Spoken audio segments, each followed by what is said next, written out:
So mga bagay na po pwede mong gawin upang sigurado ang maging paghahabol ng isang lalaki sa iyo.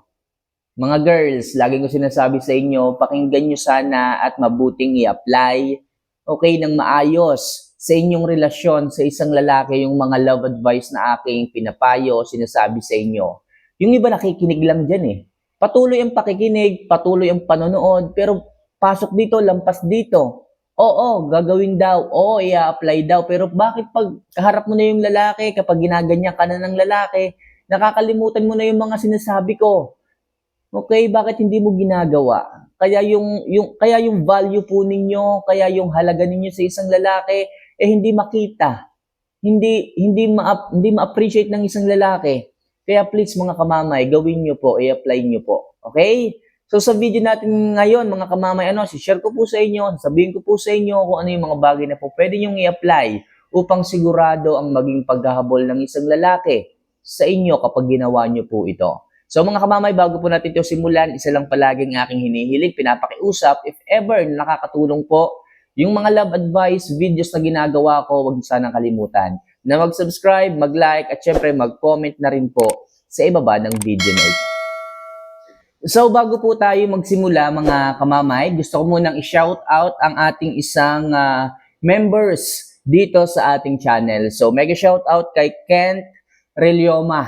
Okay, so Kent, thank you for being a member of our channel. So Kent, kahit anong itanong mo sa akin about relationships, kung gusto mo magpa-advise, bibigyan kita ng pansin. Okay? So, kung gusto at kinakailangan, gawan kita ng video para sa iyo, specifically para sa iyo, gagawin ko. And para naman sa ating mga subscriber na gusto ring magpa-advise or maging member dito, okay? So, pag naging member po kayo by clicking the join button, so, kayo po ipa-priority ko. Kahit ano pong itanong ninyo about sa love advice, bibigay ko po sa inyo, okay? Kayo po ay aking ipa-priority.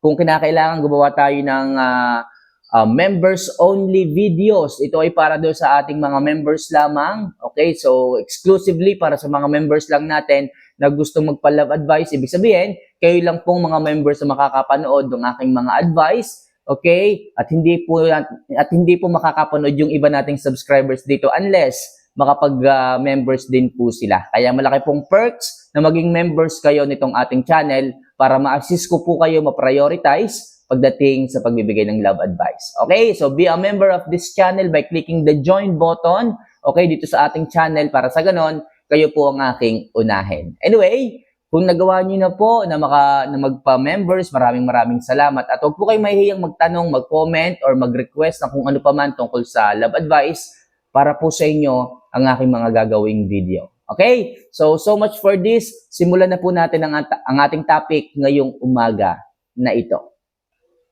At so ano nga ba mga kamamay, ang mga bagay na maaari mong gawin upang sigurado ang maging paghahabol ng isang lalaki sa iyo? So number 1, dapat wala siyang idea kung gaano mo siya kamahal. Yes mga kamamay, kailangan huwag niyo palaging sabihin verbally, okay, na mahal mo siya. Ibig sabihin, huwag araw-araw, huwag palagi. Bakit po mga kamamay? Kasi sabi ng iba, dapat lagi mo daw sinasabi sa mahal mo na mahal mo siya. Sabi ko nung iba, dapat alam ng asawa mo, ng partner mo kung gaano mo siya kamahal. Well mga kamamay, ang sabi ko naman, huwag po ninyong sosobrahan. Huwag niyo po palaging sasabihin, palagi. Pwede naman, oo, sabihin niyo pero huwag palagi. Yung tipong halos araw-araw na lang sinabi mo, babe, mahal kita. Babe, alam mo naman siguro kung gaano kita kamahal na hindi ko kakayanin na mawala ka sa buhay ko. Huwag ganun. Kasi mga kamamay, pag po natiyak ng isang lalaki kung gaano mo siya kamahal na tipong hindi mo kakayanin pag nawala siya, doon siya magkakaroon ng permiso para pabayaan ka. Doon siya magkakaroon ng permiso para maghanap ng iba. Kasi hindi mo kaya na wala siya sa buhay mo. Kasi kahit dumating pa yung time na magloko yung lalaki dahil sinabi mo na mahal mo siya, hindi mo siya iiwan, tatanggapin mo pa rin kaya lumalakas ang loob ng isang lalaki. Hindi siya maghahabol kapag sobrang mahal mo siya. Hindi siya maghahabol pag alam niya na ikaw yung mas nagmamahal sa inyo. Kaya please, wag mong sabihin dapat wala siyang idea kung gaano mo siya kamahal. Pwede mong sabihin, babe, mahal kita. Babe, I love you. Pwede yon, pero wag naman yung sobrang lalim na. Wag naman yung halos araw-araw na. Ang mahalaga dito, wag matiyak o wag malaman, wag mo palaging sabihin kung gaano mo siya kamahal. Sa ganyang paraan, maghahabol ang isang lalaki sa inyo at talagang mas mamahalin ka nito. Okay? So next, turuan mo siya ng leksyon kung palaging gumagawa ng kasalanan. Yes, mga kamamay, ang goal natin dito is maghabol sa inyong isang lalaki. Pero paano maghahabol kung ang nangyayari nga sa inyong relasyon? O, palaging ginagawa ng lalaki is nagloloko.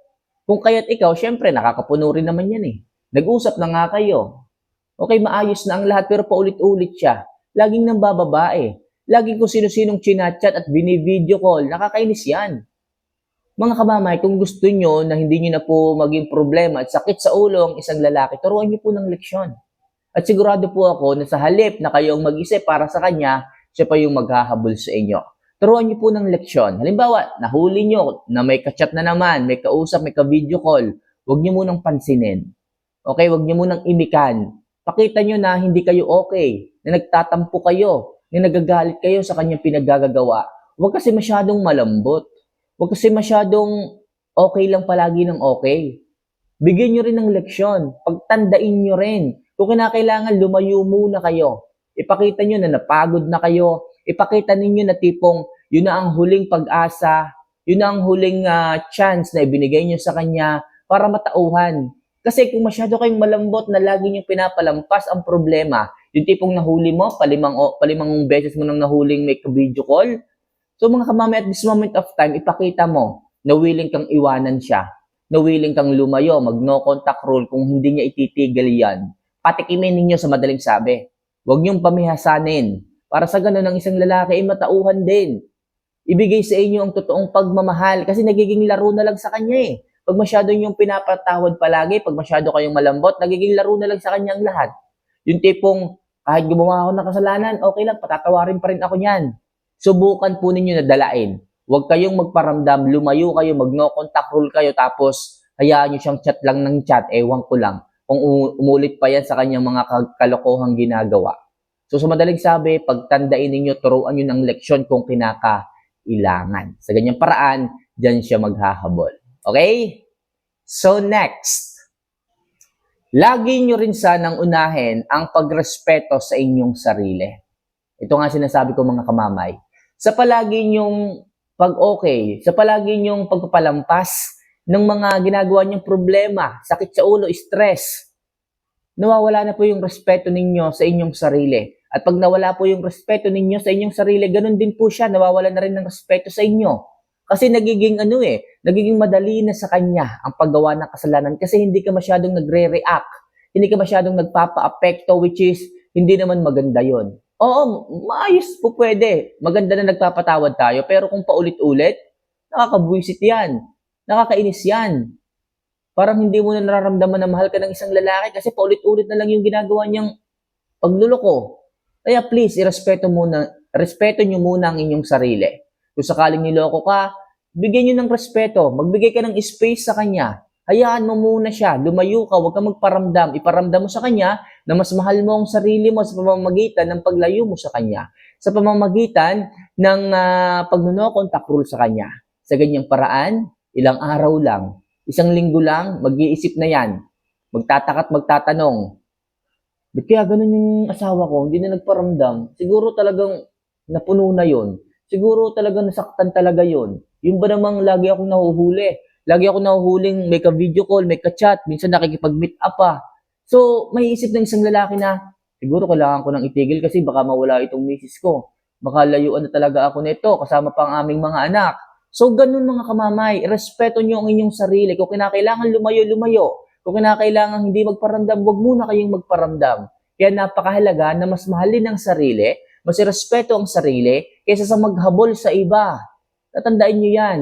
Ang pagmamahal ng iba ay madaling ibalik kung nakikita po ninyo na kaya yung ibigay ang inyong sarili o kaya yung irespeto ang inyong sarili.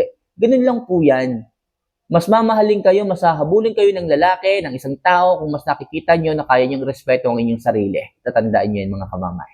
Okay? So, next.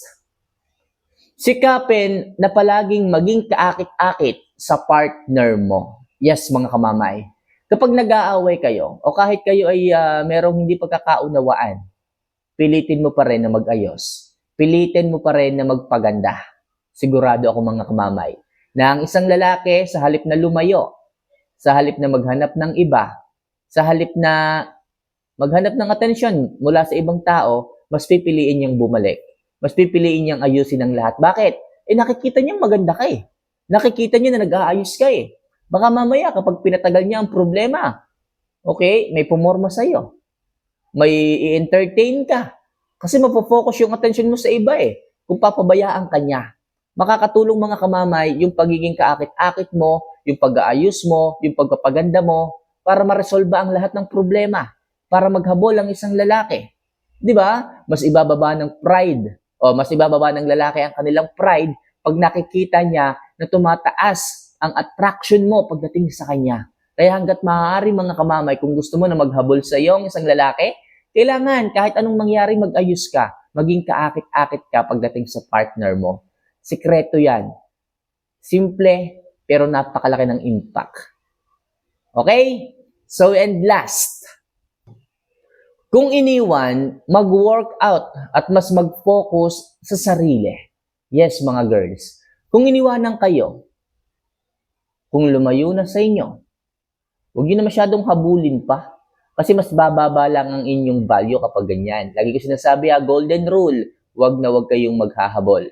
Kahit kayong may kasalanan, huwag niyong habulin ng sobra. Pwede kayong mag-sorry, pwede kayong makiusap, pwede kayong maghabol. Ibig sabihin, habulin niyo lang siya na, sabihin mo, pwede ba tayo mag-usap? Pero yung tipong hahabulin niyo siya araw-araw, wag ganon. Okay, pero kung ikaw naman yung iniwanan, pinagpalit, hindi mo pa rin siya kailangang habulin. Hindi mo kailangang magmakaawa. Instead, mag-workout ka, magpa-sexy ka, ibalik mo ang alindog mo. At syempre, mas mag-focus ka sa sarili mo. Sa sarili mo kung paano ka ba mag-improve. Kung paano ka ba mas magiging maganda. Kung paano ka muling kaakitan. Diba? Mag-ayos ka. Magpariband ka. Magpa-sexy ka. Magpaputi ka. Ewan ko na lang. Kung hindi ka habulin ng isang lalaki. Mga lalaki yan eh. Kahinaan ng mga lalaki is mga babae. Kung paano nyo ayusin ang sarili. Kung paano nyo i-make over ang inyong sarili. Tatandaan nyo, mga kamamaya, ang isang lalaki hindi bumabalik kapag masyado kang losyang. Ang mga lalaki bumabalik at naghahabol pag nakikita nila na sa kabila ng mga nangyari, kaya mong tumindig, kaya mong gumanda, kaya mong maging sexy, kaya mong maging high value muli. Yun ang dahilan kung bakit bumabalik ang isang lalaki. Kaya kung ako sa inyo, mas mag-focus sa sarili, mag-workout, mag-ayos, magpaganda, sigurado ako, hindi magtatagal. Babalik at hahabulin kang muli ng isang lalaki. So mga kamamay, sana kahit paano makatulong ang simpleng love advice na ito para sa inyong mga buhay pag-ibig. So for more videos and love advice na kagaya nito, and also para naman sa ating mga newly members, okay, so welcome po kayo, and magtanong lang po kayo kahit ano pong inyong katanungan. Kung gusto niyo magpagawa ng love advice, humingi ng suggestion ko, opinion ko tungkol sa inyong mga buhay-buhay pag-ibig, gagawin ko po. At ang maganda dito, mga kamamay, gagawa lang ako ng only member video na kung saan kayo lang mga members ang makakapanood. Exclusively para lang po ito sa inyo. Kaya mga kamamay, be a part of our channel. Maging member kayo, mag-join lang po kayo dito sa ating channel membership by clicking the join button. So paano, mga kamamay, see you for our next vlog. Mahal ko po kayo. Paalam.